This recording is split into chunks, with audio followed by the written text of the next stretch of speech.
Mesdames, Messieurs, bonsoir. Je souhaite commencer mon intervention en m'adressant à celles et ceux qui prennent soin de notre sécurité et de notre santé. Pompiers, ambulanciers, permanenciers du SAMU, soignants, médecins, cadres hospitaliers, médecins de ville, soignants d'hôpital, tous fortement mobilisés sur le territoire national. Les Français vous soutiennent et vous font confiance. Ce soir, nous faisons face à une augmentation sensible du nombre de cas sur notre territoire. 38 cas à 19 heures. Plusieurs investigations sont toujours en cours, susceptibles de faire évoluer ce bilan d'ici demain soir. Nous confirmerons dans les prochaines heures s'il existe des chaînes de transmission ou des foyers identifiés pour chacune des situations.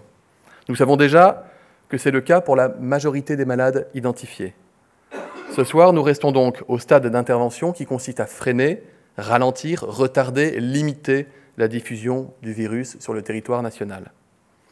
Le directeur général de la Santé, le professeur Jérôme Salomon, vous donnera des précisions dans quelques minutes, mais je peux d'ores et déjà vous dire que nous avons identifié un regroupement de 12 cas reliés aux malades identifiés dans l'Oise, qui semblent liés entre eux par une chaîne de contamination.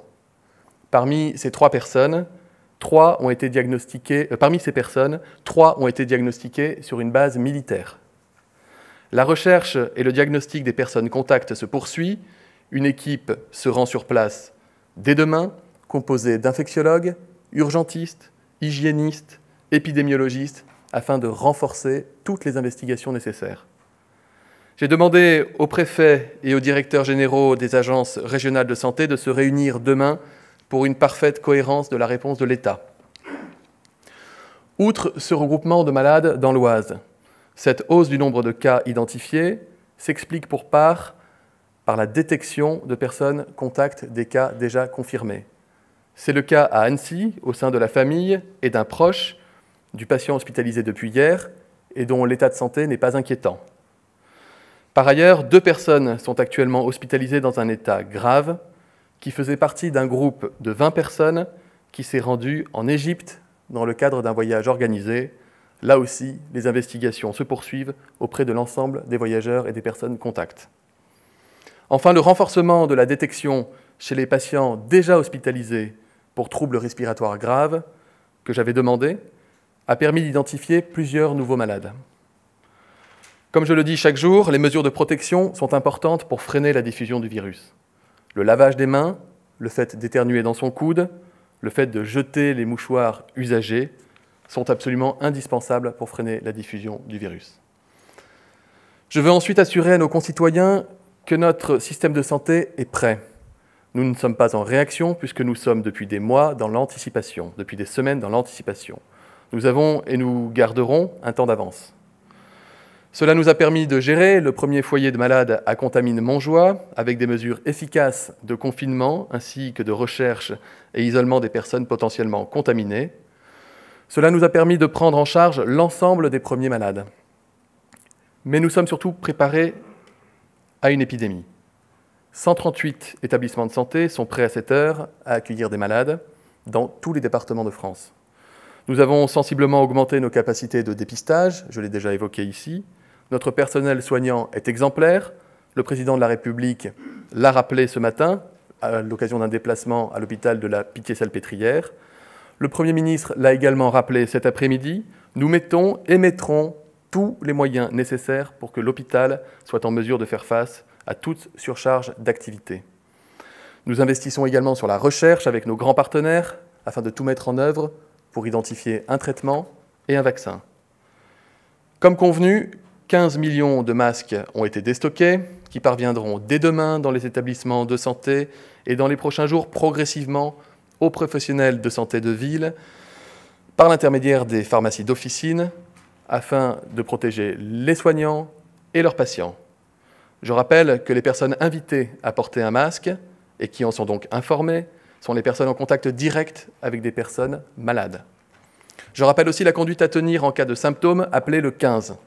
Et la conduite à tenir en cas de questions non médicales, appelez le numéro vert, qui sera désormais ouvert 24 heures sur 24. Je tiens encore une fois à remercier les soignants, J'ai pu rencontrer, je le disais tout à l'heure, ceux de l'hôpital de la Pitié-Salpêtrière ce matin, avec le président de la République. J'ai vu l'émotion, bien sûr, mais surtout la détermination et leur remarquable organisation et leur remarquable préparation. Je sais pouvoir compter sur leur engagement total pour protéger nos concitoyens et je tiens à les assurer du mien, envers eux et bien sûr envers l'ensemble des Français. Enfin, nous tenons bien sûr à garder la transparence la plus totale, et vous l'avez vu à nouveau ce soir. Nous le faisons en nous adressant régulièrement aux Français, avec le directeur général de la Santé, afin de communiquer toutes les informations dont nous disposons. Mais ce devoir concerne également l'ensemble des responsables politiques. Nous avons reçu ce matin, avec le Premier ministre, l'ensemble des représentants des partis politiques français. Nous avons partagé le constat que les Français attendent de notre part des réponses, et nous avons rappelé notre méthode pour y répondre. En ces temps de crise sanitaire, nous sommes pleinement mobilisés. Nous nous appuyons avant tout sur l'expertise, sur la rationalité, sur le consensus scientifique. L'intérêt général doit primer sur tout intérêt politique. Je vous remercie. Bonsoir. Donc, pour compléter les propos du ministre des Solidarités et de la Santé, Olivier Véran, un point sur la situation à l'international. Nous avons désormais plus de 82 500 cas, mais aussi plus de 33 000 personnes guéries. Il y a toujours beaucoup de cas en Chine, 96% de l'épidémie, avec 78 000 cas, et vous savez que la province du Hubei présente encore 80% des cas. Par contre, il y a de plus en plus de cas hors de Chine, plus de 3 500, et le nombre de nouveaux cas est désormais plus important hors de Chine qu'en Chine. Le nombre de pays touchés augmente très significativement, puisque nous atteignons le nombre de 50 pays ayant détecté au moins un cas, et on a noté notamment que plus de 20 pays avaient signalé leur premier cas au cours de la dernière semaine. La Corée a la situation la plus préoccupante en dehors de Chine et du Hubei, puisque nous avons plus de 1700 cas en Corée, 870 au Japon, avec à la fois 189 cas autochtones et 700 cas liés au paquebot Diamond Princess. Et puis en Europe, c'est toujours l'Italie qui est le pays le plus touché, avec 450 cas, et l'Iran inquiète aussi avec 139 cas et de nombreux décès. Les données sont toujours stables avec 80% de formes mineures parmi les cas, 15% de formes sévères qui nécessitent donc un recours à l'hôpital et 5% de formes graves qui nécessitent une prise en charge en réanimation.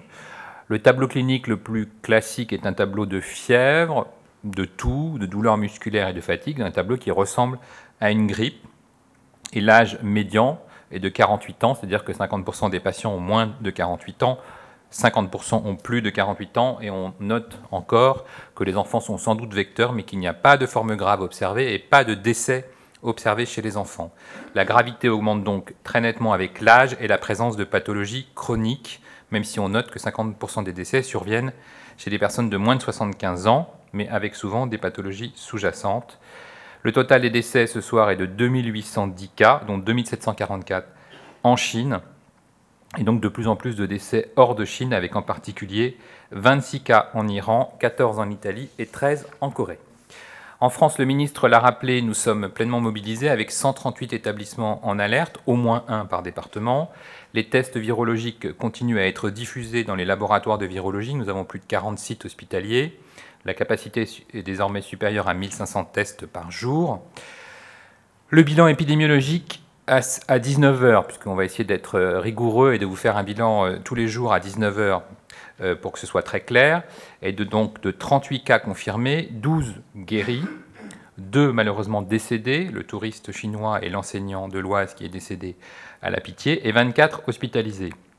Ce bilan est lié à plusieurs facteurs. Premièrement, l'investigation active des 2 cas de l'Oise, les cas 15 à Amiens et le cas 17 qui est malheureusement décédé à la Pitié, qui nous a permis de détecter 12 autres cas en lien, contacts professionnels ou familiaux.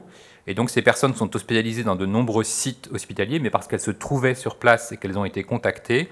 Et donc les sites concernés sont Nantes, Lille, Dijon, Bégin, à Saint-Mandé, hôpital militaire, Compiègne et Thonon. Et donc vous voyez que ce sont des personnes qui ont été transférées vers ces établissements ou qui se trouvaient à proximité de ces établissements quand on leur a demandé d'être hospitalisées pour être donc testées. Et ce n'est pas lié à une diffusion du virus dans ces villes. Parmi ces cas, 2 sont graves, l'un à l'hôpital Thonon et l'autre à Compiègne. Par ailleurs, l'enquête autour d'un cas nous a permis aussi de trouver un regroupement de cas en Haute-Savoie, sans rapport avec une station de ski, puisqu'il s'agit du cas 14, de son épouse, de sa fille et d'un ami. Donc on est vraiment sur un regroupement de cas tout à fait explicable. Enfin, la détection active du coronavirus face à une pneumonie sévère ou à une détresse respiratoire aiguë nous a permis de retrouver 3 cas. Un voyage organisé en Égypte a été à l'origine de 2 cas, 2 personnes relativement âgées qui sont actuellement en réanimation, l'une à Brest, l'autre à Dijon, et le reste du groupe, une vingtaine de personnes, va être évidemment contacté. Notre stratégie de recherche active de SDRA est donc efficace et ça a permis aussi de détecter un cas qui est actuellement hospitalisé à Lyon, qui habite la région lyonnaise et qui est en réanimation. Nous avons enfin des cas isolés, 2 à Bichat, dont un retour d'Italie, et 1 à Montpellier, avec un voyage en Italie. Ce soir, nous avons donc plusieurs cas groupés, une chaîne de transmission dans l'Oise qui nous a permis de repérer ces 12 autres cas par rapport aux 2 cas d'hier, et des explications pour la plupart des cas. Les enquêtes sont en cours et je remercie les enquêteurs qui sont fortement mobilisés sur le terrain. Le ministre vous a parlé de l'importance des mesures prophylactiques et je pense qu'après les mesures barrières pour la grippe, il faut qu'on apprenne aussi à se laver les mains très régulièrement avec du savon ou avec des solutions hydroalcooliques, à respecter la période de quatorzaine quand on vous dit que vous êtes contact d'un cas confirmé. Quant au port du masque chirurgical, je le rappelle, il est évidemment utile pour les professionnels du secours, du transport, du soin face à une situation suspecte. Pour toutes les personnes qui sont contact des cas confirmés, c'est pour ça que les agences régionales de santé vont disposer de masques à distribuer aux personnes qui bénéficient d'une enquête. Et puis donc ces fameuses personnes qui sont contact et à qui on va demander d'être en quatorzaine à domicile vont porter des masques pour réduire tout contact avec leur entourage. Le ministre l'a dit, la plateforme 0800 130 000 a été fortement renforcée et surtout son amplitude désormais est complète. Elle est ouverte 24 heures sur 24 pour toute question que se posent nos concitoyens sur le virus, sur les précautions à prendre, sur les voyages. Mais évidemment, on rappelle qu'il ne faut pas appeler le 15 pour ce type de questions. Le 15 est réservé aux urgences et donc uniquement à une suspicion médicale de coronavirus. Et donc, si nous avons un doute face à une infection au coronavirus, des symptômes, un contact ou un voyage, évidemment, on appelle le 15, on ne se rend pas dans un service d'accueil d'urgence, on ne se rend pas chez son médecin traitant, ou on le signale avant, évidemment, si c'était le cas, pour éviter toute transmission du virus. Nous avons informé et réuni ce jour les directeurs généraux d'ARS, qui rencontreront d'ailleurs demain les préfets pour une parfaite cohérence de la réponse des autorités sanitaires et des autorités en général face au coronavirus. Enfin, une information importante pour les médecins et les professionnels qui aident au classement des cas. Nous changeons encore la définition de cas puisque nous nous adaptons à chaque évolution de la situation. Et donc, l'Iran est rajouté dans les zones où circule fortement le virus, compte tenu du nombre de cas et du nombre de décès. La rationalité de cette décision, elle est basée sur le nombre de cas confirmés dans le pays et surtout sur l'incidence par rapport à la population, c'est-à-dire le nombre de nouveaux cas que l'on observe par rapport à la population de la province ou du pays concerné. Et donc je vous rappelle, c'est très important, ça a été mis dans la définition de cas, que nous demandons aux professionnels de santé, et en particulier aux infectiologues, pneumologues, réanimateurs, urgentistes, qui sont face à une pneumonie sévère et à une détresse respiratoire aiguë inexpliquée qui peut faire évoquer le coronavirus avec une allure virale, de penser à tester le coronavirus. Et on a vu aujourd'hui que cette stratégie est très utile pour repérer des cas. Je vous remercie. Ouais. Victor Dolland, Europe 1, est-ce qu'on a des nouvelles du patient 0 dans l'Oise ? Alors, c'est justement parce qu'on est à la recherche non seulement de cas contacts, mais aussi qu'on remonte l'origine de ce patient, enfin de ces patients, hein, puisqu'on pense qu'il y a quand même une relation entre le cas d'Amiens et le cas de la Pitié, que l'on trouve des cas secondaires, voire des gens qui ont été malades, et donc potentiellement avant ce cas, et donc on va progressivement aller vers ce patient 0. C'est une enquête lourde, qui va prendre peut-être quelques jours, mais c'est vraiment l'objectif. Donc on voit bien que notre stratégie est payante puisqu'on trouve des cas contacts, voire des cas confirmés, et que on va probablement tout faire pour remonter dans le temps et trouver quelle était la première personne qui a été positive, porteuse du virus dans cette zone.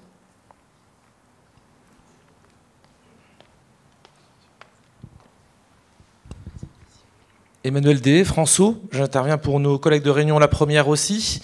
Vous parlez d'enquête. Aujourd'hui, il y a un patient qui est en réanimation au CH de Belle-Pierre à Saint-Denis. Donc vous dites ce soir que ce cas n'est pas avéré encore, ce qui serait le premier cas en Outre-mer. Nous n'avons pas de confirmation d'un cas Outre-mer. Est-ce que les mêmes mesures sont appliquées Outre-mer dans les hôpitaux? Absolument, parce que comme le ministre l'a déjà dit, le virus ne connaît pas de frontières et le virus voyage avec les humains. Donc on est vraiment attentif à ce que l'ensemble de nos départements ultramarins puissent répondre. Il y a en plus des professionnels de santé très compétents à La Réunion. Donc on est en capacité d'abord d'isoler des patients, de les détecter. Et donc il est très important que sur l'ensemble du territoire national, on ait la même stratégie de détection précoce, de capacité de test, d'isolement et de prise en charge. Finalement, ce soir, combien de patients sont sans explication ? Très peu pour l'instant, puisque je vous avais vu que je vous ai à la fois regroupé tous les cas de l'Oise ou reliés à l'Oise, hein, puisqu'il y a des gens que vous avez vu qui sont hospitalisés partout, mais ils sont vraiment tous en connexion avec une relation professionnelle, une relation familiale avec les deux premiers cas. Donc ça, c'est toujours rassurant quand on explique les cas. Deuxième cluster, c'est celui de la Haute-Savoie avec une famille et un ami. Donc là aussi, on explique bien. Là, il y a la notion de voyage en Égypte. Et puis finalement, très peu de cas qui n'aient pas d'explication, puisqu'on a 2 situations qui viennent d'Italie. Donc, et puis après, on a des cas qui sont tombés il n'y a même pas une demi-heure, donc pour lesquels on n'a pas encore l'interrogatoire. Mais l'objectif, c'est vraiment à chaque fois de retrouver une explication, un voyage, un comptage, pour chaque cas. J'imagine que les patients qu'on a testés en réanimation, c'était des gens donc qui étaient en détresse, on les a testés pour voir. Non, enfin, on les a testés vraiment pour rechercher, c'est vraiment notre stratégie. Hein. Quand on a, c'est pas une réanimation parce qu'on fait un infarctus, hein, c'est une réanimation avec un tableau d'infection respiratoire sévère, et donc ce qu'on appelle une pneumonie bilatérale avec une détresse respiratoire, puisqu'ils sont en réanimation. Il y a des causes très classiques, la grippe par exemple, ou une infection bactérienne, mais quand on ne trouve pas, qu'on n'a pas une cause évidente, il faut penser au coronavirus, même si on n'a pas de voyage, même si on n'a pas de comptage. Et c'est intéressant parce que d'abord, c'est utile pour les patients de savoir, c'est utile pour les professionnels de santé, et c'est utile pour donner l'alerte précocement et d'aller chercher des cas contacts. Donc du coup, là, on cherche leurs cas contacts. On cherche activement, oui, tout à fait. D'accord. Merci. Est-ce qu'il y a parmi les cas positifs dans l'Oise du personnel soignant? Il n'y a pas, à ma connaissance, de personnel soignant hospitalier ce soir. Il faut que je vérifie s'il y a du personnel soignant qui est ailleurs que sur les établissements hospitaliers. Mais donc, on fait à chaque fois, et je vous explique comment ça se passe, il y a des enquêteurs qui se spécialisent par aire de sujets. Et donc, on va bien voir que sur cette situation de chaîne de transmission dans l'Oise, il va falloir aller voir les professions des personnes, leurs familles, les établissements hospitaliers par où ils sont passés. Donc, vous voyez que ça fait à chaque fois un parcours à retracer. Et donc, on regarde s'ils ont été, si autour de leur activité professionnelle, il y a des cas contacts, s'il y a eu des réunions familiales, s'il y a eu des dîners familiaux, s'il y a eu des week-ends en famille. Et puis ensuite, quand ils ont été hospitalisés, est-ce que le parcours hospitalier est parfaitement tracé et pris en charge, ce qui d'ailleurs était le cas à la Pitié, donc où il n'y avait pas de sujet de contact, ou alors parce que ça a été tardif, ou parce que on avait un tableau qui n'était pas évocateur, est-ce qu'il y a eu des contacts hospitaliers? Et vous savez que plusieurs établissements hospitaliers font actuellement l'objet d'enquêtes, justement, pour savoir si les professionnels de santé ont été en contact ou pas avec un cas confirmé. C'est le même principe pour toutes les expositions. Bonjour, le quotidien du médecin. Vous avez mentionné, enfin, M. Véran a mentionné 138 établissements mobilisés. Est-ce que dans les jours à venir, ça risque d'augmenter? Est-ce qu'il y a des dispositifs particuliers qui sont prévus pour les EHPAD? Alors, deux questions différentes. Sur les établissements de santé, vous savez qu'on avait une première ligne qui était les 38 établissements dits Covid. Le ministre a décidé, et c'est une très bonne idée, d'aller vers la proximité pour nos concitoyens, c'est-à-dire de dire qu'au moins un établissement par département était disponible. Je pense que c'est important qu'on puisse avoir cette information. Ces établissements, évidemment, sont des centres hospitaliers qui sont en lien avec des centres référents universitaires pour pouvoir demander de l'expertise, de l'appui éventuellement. Mais en tout cas, ça donne une proximité et ça rassure les Français que de savoir que leur hôpital, au moins départemental, voire plusieurs hôpitaux du département peuvent répondre et peuvent prendre en charge ce type de situation. Et donc, pour l'instant, nous n'avons pas du tout de saturation par le coronavirus des établissements de santé. Les établissements de santé font face à d'autres difficultés, dont l'épidémie de grippe, hein, puisque je rappelle que nous sommes toujours en épidémie de grippe. Mais nous avons la possibilité, évidemment, d'activer d'autres établissements si nécessaire, mais ce n'est pas le cas ce soir. Et pour votre question sur les EHPAD, là aussi nous travaillons étroitement avec ce secteur médico-social, d'abord parce que, vous le savez, les personnes fragiles, les personnes malades, les personnes âgées sont plus à risque d'infection. Et donc, nous allons devoir travailler avec les professionnels, d'abord pour la détection précoce et pour la prise en charge rapide d'un éventuel foyer dans un établissement de ce type. Grégoire Lecalot de France Info, est-ce que vous avez des informations concernant le collège de Crépy-en-Valois, notamment le nombre de jours de fermeture ? Alors, c'est des décisions qui vont être prises, pas tellement pour la fermeture, mais surtout pour de l'investigation. Et donc, c'est une investigation qui est menée à la fois par Santé publique France et par l'Agence régionale de santé des Hauts-de-France. Premier élément important pour les parents, il y a eu très peu d'expositions dans le sens où l'enseignant s'était arrêté très vite et surtout qu'il y a eu les congés scolaires.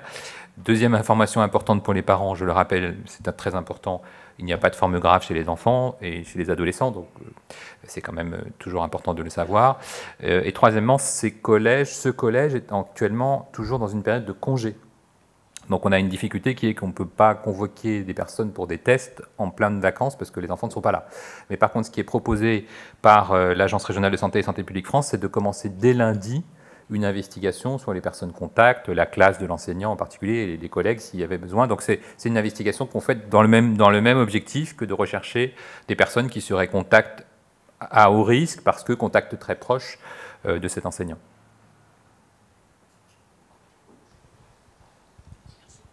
Bonjour, Sylvie Burnouf de l'APM. J'ai 3 petites questions. Donc c'est bien 138 établissements de santé, oui. Donc 32 plus que ce qui était jusqu'à présent. Okay. Pour le regroupement de cas en Haute-Savoie, c'est bien le cas 14 plus 3 autres cas. Absolument.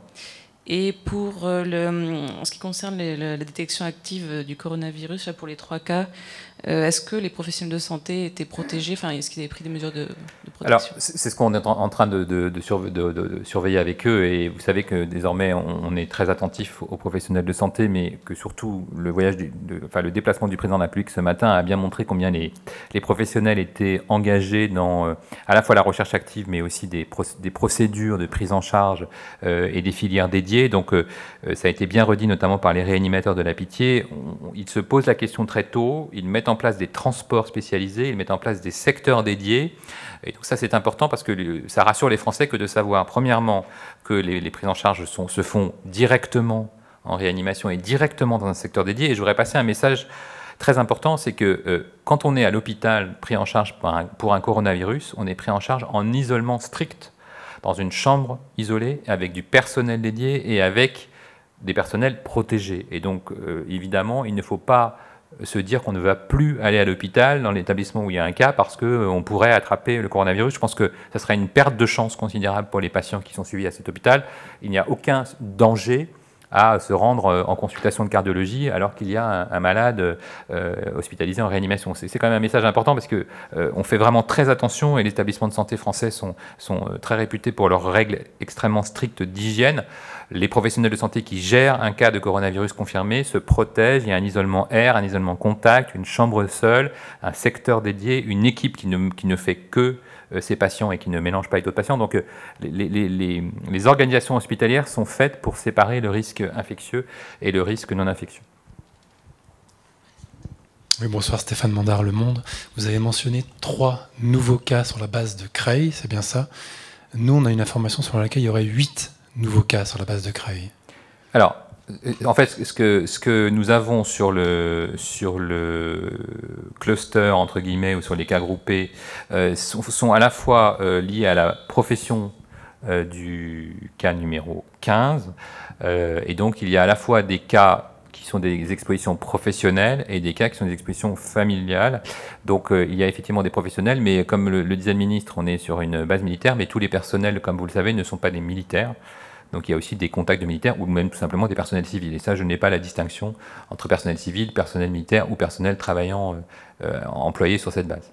D'accord, mais on est sur 3 ou sur 8 si on prend globalement, civil et militaire? Tout ce que je peux vous dire, c'est qu'il y a actuellement 3 personnels hospitalisés dans un hôpital militaire. Après, le statut individuel de la personne quand il travaille sur une base, c'est qu'il est militaire ou civil, je ne peux pas aller dans ce détail.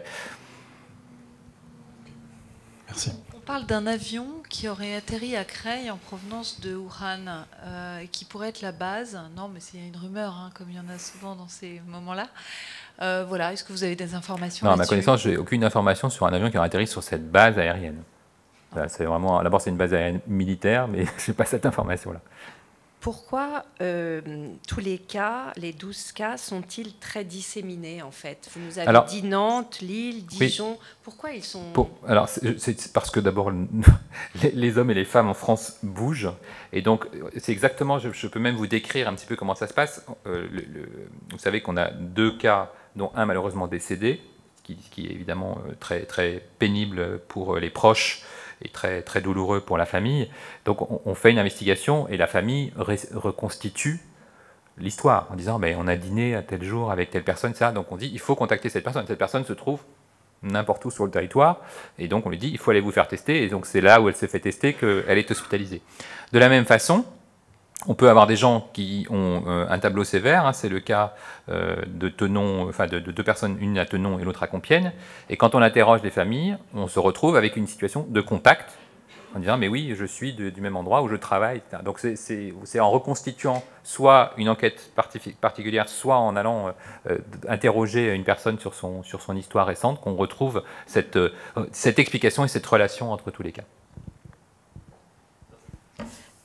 Carole Guyon, France 2. Est-ce que les militaires qui ont participé au rapatriement de civils de Rouen ont fait l'objet de précautions particulières, de quarantaine, de tests, comme les civils concernés? Toutes les personnes qui ont fait les 4 vols sont des personnes qui, comme vous le savez, qui ont été équipées et qui ont fait l'objet d'une surveillance particulière, puisqu'on avait des équipes médicales de suivi à la fois du personnel et à la fois des personnes qui ont embarqué à Wuhan et puis qui sont revenus jusqu'à Paris. Ma connaissance, non.